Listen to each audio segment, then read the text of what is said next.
Hi team, good morning. So alam kong pasok ka na ngayon no guys. So lahat tayo busy na no. So kahit busy tayo guys, huwag natin kalimutan yung mga negosyo natin lalo na sa ating load no. Kung alam nyo nahihirapan kayo, lahat naman tayo nahihirapan lalo doon sa mga basic troubles natin no.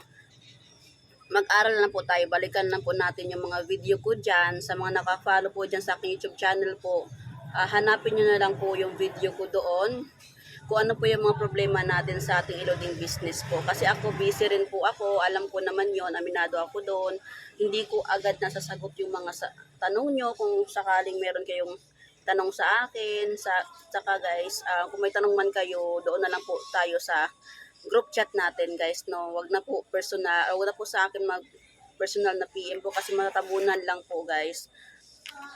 So ayun, busy na po si coach. So ganun na lang po tayo, be responsible na lang po sa ating mga negosyo no, kasi lahat naman po tayo kailangang mag-aral, wag po nating asahan yung mga apply natin guys, kasi hindi na po sa lahat ng oras nakahawak ako sa cellphone. Meron din akong anak na dapat asikasuhin, pamilya po.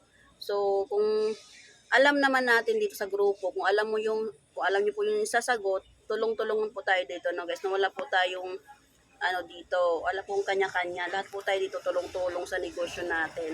So again, sa mga tumigil po diyan, pwede po kayo bumalik anytime po, alagaan niyo lang po yung SIM card natin, huwag po hayaan na ma-deactivate po. Lagi po natin lagyan ng regular load every month po para hindi po siya ma-deactivate ni Telcos. Inuulit ko po, hindi po si TPC ang mag-deactivate ng ating mga SIM card. Si Telcos po.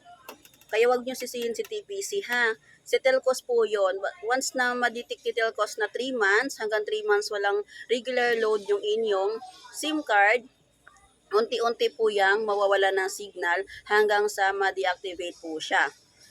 2 pesos lang po ang required ni Telcos every month po yon. Kailangan may regular load. Magkaiba po yung regular load sa load na may code po. Alright guys, sa mga troubleshooting natin dyan, paano mag-refund, paano mag-activate, paano mag-balance. Ang iba nakakalimot sa paglo-load kung paano. Nakakalimot kasi guys, medyo matagal na po. Balikan lang po natin yung ating pinag-aralan. No, tsaka sa mga hindi po naka-follow, ka-subscribe sa aking YouTube channel dito guys, please subscribe po kasi nandun po ako nagpo-post ng mga video about sa ating e-loading business po. So yun lang po guys, ako nandito sa school ng aking bunso, na Pauline sa daycare po. So yun po guys, God bless.